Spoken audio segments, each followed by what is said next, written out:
ദൈവത്തിന് മഹത്വം.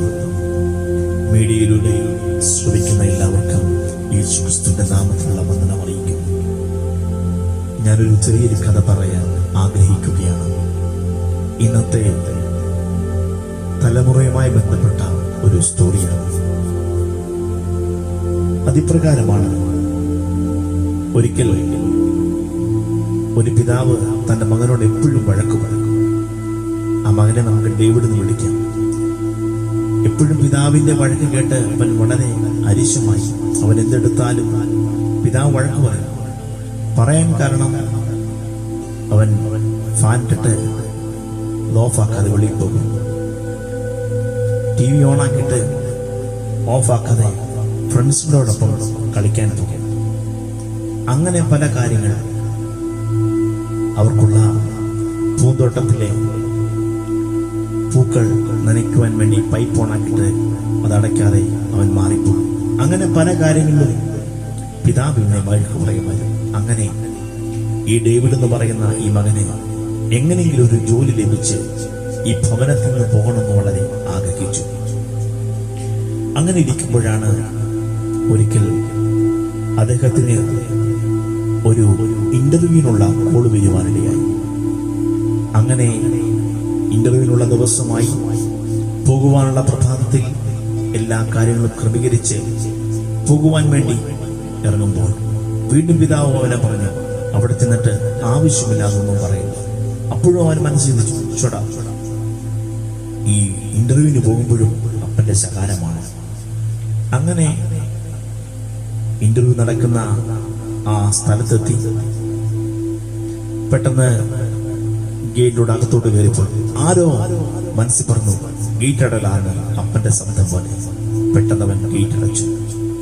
കുറച്ച് നടന്നങ്ങോട്ട് നീങ്ങുമ്പോൾ ആ ഇന്റർവ്യൂവിന്റെ സ്ഥലത്തുള്ള ആ പൂന്തോട്ടത്തിൽ ആരോ പൈപ്പ് തുറന്നു വിട്ടിരിക്കുന്നു. പെട്ടെന്ന് ആരോ അവന്റെ മനസ്സിൽ പറഞ്ഞത്, പൈപ്പ് ഓഫ് ചെയ്യടാ.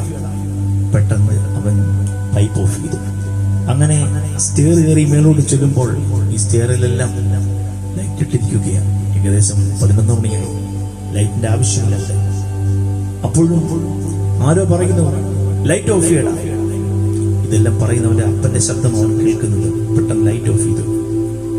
ഇന്റർവ്യൂവിലുള്ള ഹാളിൽ ചെന്നവൻ ഇരിക്കുമ്പോൾ ആരുമില്ലാത്തൊരു സ്ഥലത്ത് ഫാൻ മാത്രം കറങ്ങുന്നു. പെട്ടെന്ന് ആരോ മനസ്സിൽ പറയുന്നു, ഫാൻ ഓഫ് ചെയ്യണം. അവൻ വേഗം ചെന്ന് ഫാൻ ഓഫ് ചെയ്തു. അങ്ങനെ ഇരുന്നു.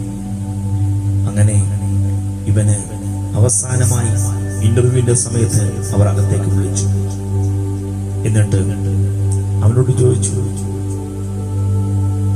നിങ്ങൾ എന്തുകൊണ്ടാണ് ഇവിടെ വന്നപ്പോൾ ഈ ലൈറ്റും ഈ ഫാനും ഇതൊക്കെ ഓഫ് ചെയ്യാൻ കാരണം? അപ്പോൾ പറഞ്ഞു, എന്റെ പേരൻസ് വീട്ടിൽ എനിക്കിങ്ങനെയാണ് പഠിപ്പിച്ചിരിക്കുന്നത്, അതുകൊണ്ടാണ് ഞാനിതൊക്കെ ചെയ്തതെന്ന് പറഞ്ഞു. അപ്പോൾ ഇവനോട് ഇന്റർവ്യൂവിലുള്ള ആ വ്യക്തികൾ ഒരു ക്വസ്റ്റ്യൻ പോലും ചോദിക്കാതെ ഇവനോട് പറഞ്ഞു, നാളെ മുതൽ നിനക്കിവിടെ ജോയിൻ ചെയ്യാം. അപ്പോൾ അവൻ അതിശയിച്ചു. അവരോട് ചോദിച്ചു, എന്നോട് ക്വസ്റ്റ്യൻ ചോദിക്കുന്നില്ലേ? ഇല്ല, ഞങ്ങൾ ഇതിന്റെ പ്രവർത്തനങ്ങളെല്ലാം വീക്ഷിക്കുമായിരുന്നു. ഈ നിനക്ക് മുമ്പിൽ വന്ന ഇത്രയും പേരും ഇതിലെ ഈ വഴിയിലൂടെ കടന്നു വന്നവരാണ്. ഇവരാരും ചെയ്തില്ല. നീ അടുക്കും ചുറ്റയുമുള്ള ഒരു മനുഷ്യനാണ്. നിന്റെ സ്വഭാവം ഞങ്ങളുടെ കമ്പനിക്ക് വേണ്ടത് പ്രയോജനം ചെയ്യും. അവൻ ഞെട്ടിത്തിരിച്ചു. വളരെ സന്തോഷത്തോടെ ഓടിച്ചെന്ന് ഭവനത്തിലേക്ക് ഓടിച്ചെന്ന് അപ്പനെ കെട്ടിപ്പിടിച്ചു. അപ്പൻ അന്ന് പറഞ്ഞ ഈ വഴക്കൊക്കെ കേൾക്കുമ്പോൾ അവന് വളരെ ബുദ്ധിമുട്ടായിരുന്നു. പക്ഷേ ഇപ്പോഴത് നന്മയ്ക്കായി മാറി. പ്രിയ കുഞ്ഞുങ്ങളെ, പേരൻസും നമ്മുടെ സഭയിലെ പാസ്റ്ററും നമ്മുടെ മൂത്ത ആൾക്കാരൊക്കെ നമ്മളോട് പറയുന്ന വഴക്കുകളൊക്കെ താൽക്കാലിക ഒരു പക്ഷേ വേദനയായിരിക്കും. ഇതൊരു നന്മയിലേക്കുള്ള ഒരു കാര്യമെന്ന് നാം ആക്കരുത്. നമ്മുടെ ജീവിതത്തിൽ, ജീവിതയാത്രയിൽ പ്രതീക്ഷിക്കുന്ന പലരും ലഭിച്ചില്ലെങ്കിലും നാം നമ്മുടെ അപ്പനുമായി ഒരു അഭേദ്യമായ ബന്ധമുണ്ട്. അവൻ എന്നെ അടിച്ചാലും അവൻ എന്നെ സ്നേഹിക്കുന്നു എന്ന് പാട്ടുകാരൻ പറയുന്നത് പോലെ നമുക്ക് നല്ലൊരു യേശു നമ്മോട് കൂടെയുണ്ട്.